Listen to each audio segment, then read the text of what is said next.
அஸ்ஸலாமு அலைக்கும். ஒரு அம்மாவாக இருக்க நீங்கள் எப்போ பார்த்தாலும் வீட்டு வேலையை பற்றி நினச்சிக்கிட்டே இருக்கீங்களா? சிங்க்கு ஃபுல்லாக பாத்திரம் கிடக்குது, அதை கழுவணும். வீடெல்லாம் குப்பையாக இருக்குது, அதை கூட்டணும்.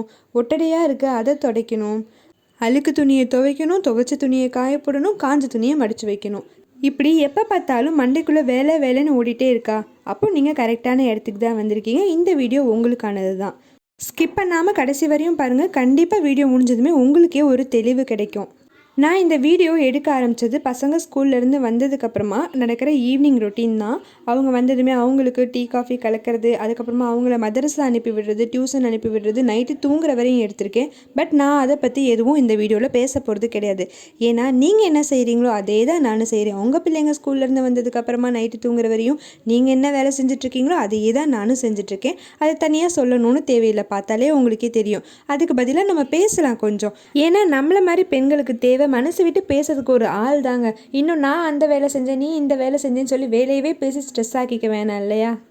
பொதுவாக ஒரு மிடில் கிளாஸ் ஒய்ஃப் அப்படின்னு எடுத்துக்கிட்டோன்னா, அதுலேயும் ஹவுஸ் ஒய்ஃப் எடுத்துக்கிட்டோன்னா 10ல் 9 பேரோட லைஃப் ஸ்டைல் வந்து மோஸ்ட்லி ஒரே மாதிரி தாங்க இருக்கும். காலையில் எந்திரிக்கணும், எந்திரிச்சதும் குழந்தைங்களை ரெடி பண்ணணும், அவங்கள ஸ்கூலுக்கு அனுப்பணும், ஹஸ்பண்டை வேலைக்கு அனுப்பணும், சமைக்கணும், அடுத்து பாத்திரம் கழுவணும், வீடு கூட்டணும், துணி துவைக்கணும், இன்னும் எக்ஸ்ட்ராவாக அன்றைக்கி ஏதாவது வேலை இருந்தால் அதை செய்யணும். அதாவது ஹோம் க்ளீன் பண்ணுறதா இருக்கட்டும், இல்லை செல்ஃப் ஆர்கனைஸ் பண்ணுறது, அந்த வேலையெல்லாம் செய்யணும். திருப்பி பசங்க வர வரையும் வெயிட் பண்ணிகிட்டு இருக்கணும். வந்ததுமே அவங்களுக்கு ஈவினிங் ஸ்நாக்ஸ் ரெடி பண்ணணும், அவங்கள டியூஷனுக்கு அனுப்பணும், அப்புறம் வீட்டில் ஹோம்ஒர்க் சொல்லி கொடுக்கணும், திருப்பி நைட்டு தூங்க வைக்கணும், திருப்பி மறுபடியும் காலையில் எழுந்திரிக்கணும். அதே தாங்க. நான் இந்த வீடியோவில் என்ன சொல்ல வரேன்னா, இந்த வேலையை எல்லாத்தையும் செய்யாதீங்க, அப்படி இப்படி போட்டுருங்க அப்படி சொல்லலை. ஏன்னா இதுதான் நம்ம கடமை, நம்ம வேலையை நம்ம வந்து தேர்ந்தெடுத்துக்கிட்டோம், அது நமக்கு கொடுக்கப்பட்டுச்சுனே வைங்க. ஆண்களும் கலந்து செய்யலாம், அம்மா மாமியார் எல்லாம் கலந்து செய்யலாம். அதாவது வேலைனா பெண்கள் மட்டுமே, ஹவுஸ் ஒய்ஃப் மட்டுமே செய்யணும் அப்படின்னு நான் இந்த வீடியோவில் சொல்ல வரல. பட் அது ஒரு தனி சாப்டராக இருக்கட்டும். இங்கே நான் முழுக்க என்ன சொல்ல வரேன் அப்படின்னா, அந்த வேலை எல்லாத்தையும் நாம் தான் செய்ய போகிறோம் அப்படிங்கிற பட்சத்தில் அதை ஸ்ட்ரெஸ் பண்ணிக்காதீங்கன்னு தான் சொல்ல வரேன். ஏன்னா நானும் ஒரு ஹவுஸ் ஒய்ஃப் தான், 2 குழந்தைங்களுக்கு அம்மா, அதுலேயும் வந்து சின்ன குழந்தைங்களுக்கு. அப்படிங்கிறப்போ நான் எந்தளவுக்கு ஸ்ட்ரெஸ் ஆகிறேன் வேலையை நினச்சேன்னு எனக்கு தெரியும் இல்லையா? அப்போ கண்டிப்பாக என்ன மாதிரியே உங்களில் சிலரும் இந்த மாதிரி வேலையை பற்றி ஸ்ட்ரெஸ் பண்ணிகிட்டு இருப்பீங்க இல்லையா? அவங்களுக்காண்டி தான் நான் இப்போ இதை பேசுகிறேன். நாம் நினைக்கிறோம் வீடை எப்பயுமே சுத்தமாக வச்சுருக்கணும், வேலையை சீக்கிரம் முடிச்சிடணும், இழுத்துட்டு இருக்கக்கூடாது, அடுத்தவங்க நம்மளை பார்த்தா என்ன நினைப்பாங்க, வரவங்க நம்மளை என்ன சொல்லிடுவாங்க அப்படின்லாம் நினைக்கிறோம் இல்லையா? அதெல்லாம் கண்டிப்பாக நினைக்கவே கூடாதுங்க. ஏன்னா நம்ம பிள்ளைங்களை வளர்க்குறோம், வீட்டை வளர்க்கல. வீடு வந்து நம்ம தான் மெயின்டைன் பண்ணணும், வீடு க்ளீனாக வச்சுக்கணும், அதெல்லாம் இருக்கட்டும். ஆனால் ஃபஸ்ட்டு ப்ரியாரிட்டி அப்படின்னு பார்க்குறப்போ அது பிள்ளைங்களாக தான் இருக்கணுமே தவிர வீடாக இருக்கக்கூடாதுங்க. வீடு ஒரு சிலர் இப்படி, நம்ம என்னையும் சேர்த்து சொல்கிறேன், ஒரு சிலரோட மைண்ட் செட் ஃபுல்லாகவே வீடை சுத்தமாக வச்சுக்கணும்னா அந்த பிள்ளைங்க கூட நம்ம எப்போங்க டைம் ஸ்பெண்ட் பண்ண முடியும்? இப்போது நீங்கள் பாத்திரம் கழுவிட்டு இருக்கையில் உங்கள் பையன் வந்து உங்களை கூப்பிட்றானா, அவனுக்கு ஏதோ ஒரு தேவைன்னு அழுகிறானா, அம்மான்னு உங்களை கூப்பிட்டுட்டே இருக்கிறானா, எரிச்சல் படாதீங்க. இன்னும் 5 பாத்திரம் தான் இருக்குது, அதை கழுவி முடிச்சுட்டு போகலாம் அப்படி நினைக்காதீங்க. போடுங்க, அப்படியே போட்டுட்டு பைப்பை ஆஃப் பண்ணிவிட்டு போங்க. ஏன்னா நம்ம வந்து குழந்தைங்களுக்கு தான் ஃபஸ்ட்டு முக்கியத்துவம் கொடுக்கணுமே தவிர அந்த பாத்திரத்துக்கு இல்லை. ஏன்னா எப்படியா இருந்தாலும் நீங்கள் தான் கழுவ போகிறீங்க. நம்ம பிள்ளைங்களோட ஒரு குடும்பமாக சந்தோஷமாக வாழ்கிறதுக்காக உருவாக்கின இடம் தான் வீடு. ஆனால் பல சமயங்களில் நம்ம அதை மறந்துடுறோம்.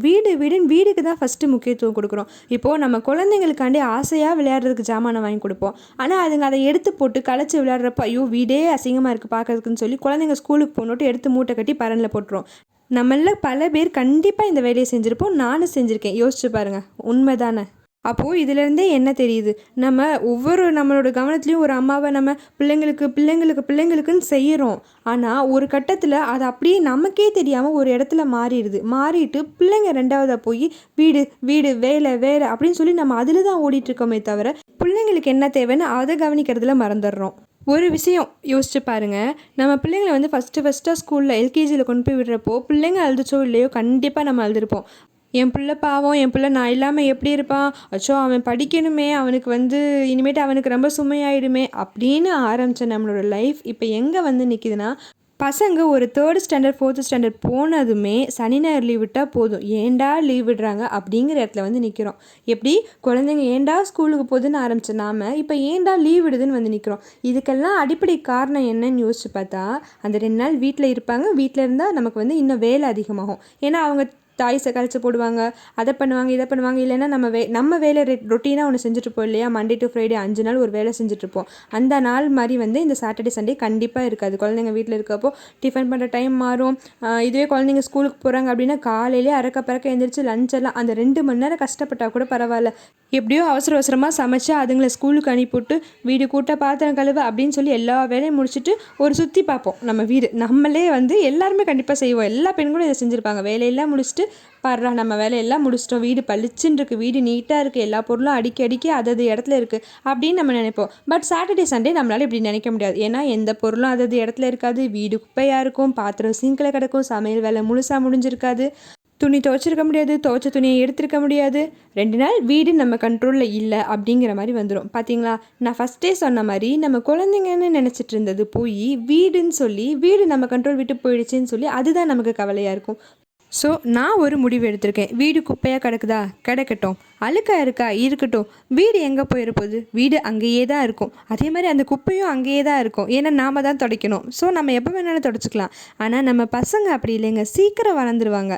நம்ம அவங்களுக்கு சொல்லிக் கொடுக்க வேண்டியதை சொல்லிக் கொடுக்கணும், அவங்களோட விளையாட வேண்டிய சமயத்தில் விளையாடணும்.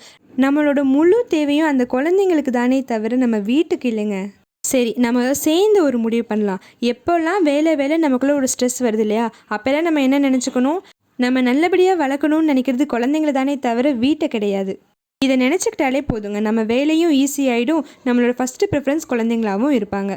ஓகேங்க, வீடியோவில் பசங்களும் தூங்க போயிட்டாங்க. இதோட இந்த வீடியோவையும் முடிச்சுக்கிறேன். இந்த வீடியோவை பார்த்துட்டு உங்களுக்கு யூஸ்ஃபுல்லாக இருந்துச்சுன்னு நினச்சிங்கன்னா, உங்களை மாதிரியே புலம்பிகிட்டு இருப்பாங்க இல்லையா உங்கள் ஃப்ரெண்டோ இல்லை உங்கள் சிஸ்டரோ, அவங்களுக்கு கண்டிப்பாக ஷேர் பண்ணிவிட்டு என்னோடய சேனலையும் சப்ஸ்கிரைப் பண்ணிவிட்டு உங்கள் சப்போர்ட்டை கொடுங்க. அடுத்த வீடியோவில் என்ன டாபிக் பற்றி பேசலாம், உங்களுக்கு என்ன தேவை இருக்குன்னு சொல்லி மறக்காமல் கமெண்ட் பண்ணுங்கள். மீண்டும் ஒரு பயனுள்ள வீடியோவுடன் காரிகை மேதினியில் சந்திக்கலாம்.